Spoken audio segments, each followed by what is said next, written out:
We've all been there. You're in a quiet room, and then suddenly, hit!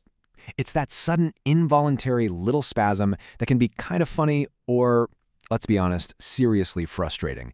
But have you ever actually stopped to think about what's going on inside your body? Well, today, we're going to do just that. We're diving deep into the biology of the hiccup. So, what is it? I mean, what is that sudden spasm, really? Is it just a random glitch in our system? A bug in our biological software? Or is there a much more complex story hiding behind that simple sound? As you're about to see, there's way more to it than you think. You know, it turns out the hiccup is one of biology's most fascinating little mysteries. It's not just an annoyance. It's a complex neural reflex that connects us to our deepest evolutionary past. And it can even be a critical signal in modern medicine. So yeah, let's unravel this thing. All right, first up, let's break this thing down. Let's deconstruct the hic. What exactly is that spasm we feel in our chest, and what's making that weird little sound in our throat? Well, in the medical world, it has a proper name, singultus. It actually comes from a Latin word that means to sob. And the official definition is a sudden, involuntary spasm of the diaphragm. You know, that huge dome-shaped muscle at the base of your lungs that's basically in charge of your breathing. The whole thing is this lightning-fast, two-step process. First, your diaphragm just contracts, hard and fast, which makes you suck in a sharp breath. But then, and this is the key part, about 35 milliseconds later, your glottis, which is the opening between your vocal cords, snaps shut.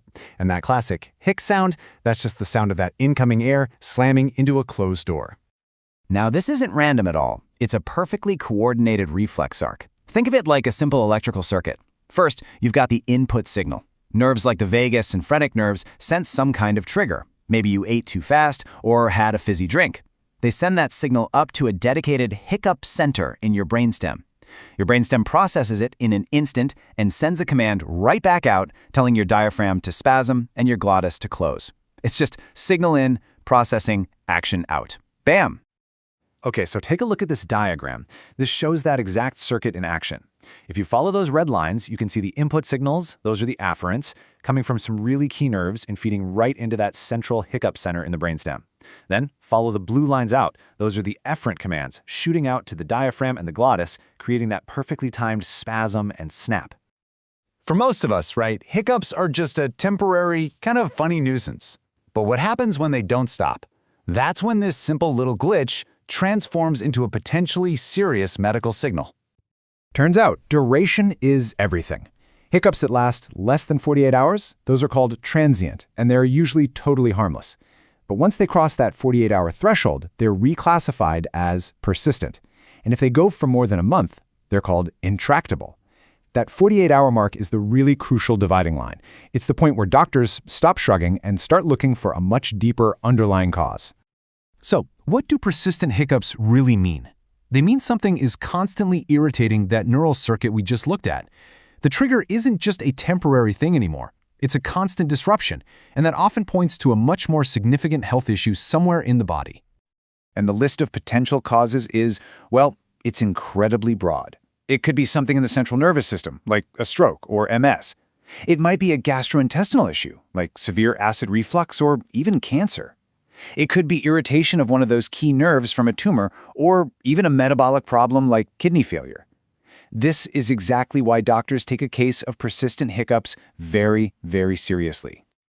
Okay, so we know what a hiccup is, and we know that sometimes it can be a serious medical sign. But this leaves a much, much bigger question. Why? Why do we even have this bizarre, disruptive reflex in the first place? Well, the answer might lie deep in our evolutionary past. The leading hypothesis is pretty wild. It suggests that the hiccup is basically a fossilized reflex, an evolutionary leftover from our ancient amphibian ancestors. And the evidence for this is actually pretty compelling. Think about it. The hiccup's motor pattern, that sharp breath in, followed by a sudden closure of the glottis, is almost identical to how tadpoles pump water over their gills while snapping their glottis shut to keep water out of their lungs. But, you know, evolution is thrifty. That ancient program may have been repurposed for us mammals.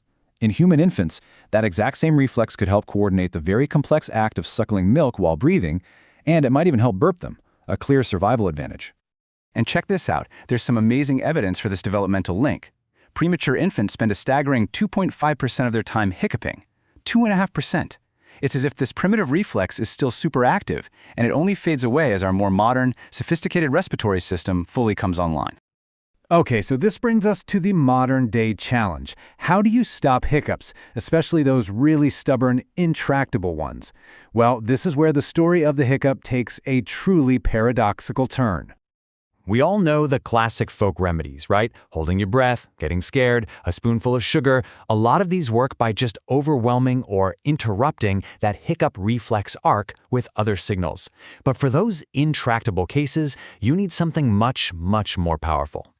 Enter the vagus nerve stimulator, or VNS. This is a surgically implanted device. Think of it like a pacemaker, but for the vagus nerve, which we know is a key player in our hiccup reflex. It's normally used for severe epilepsy, but some researchers had a thought.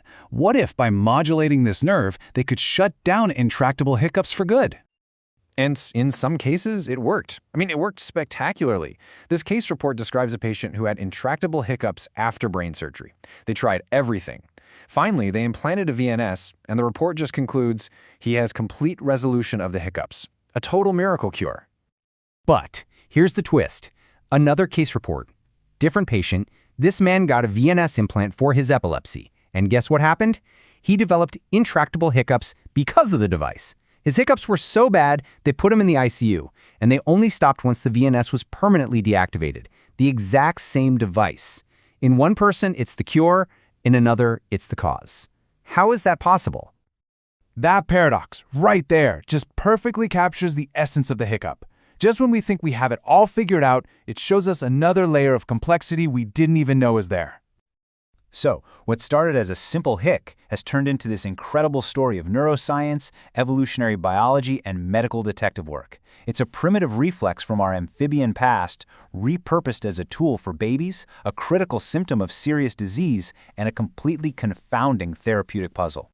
Which really leaves us with one last thought to chew on. Is the hiccup just a ghost in our biological machine, a useless bit of old code left over from a long-extinct ancestor? Or is it some kind of fundamental biological process whose true purpose we are only just beginning to grasp?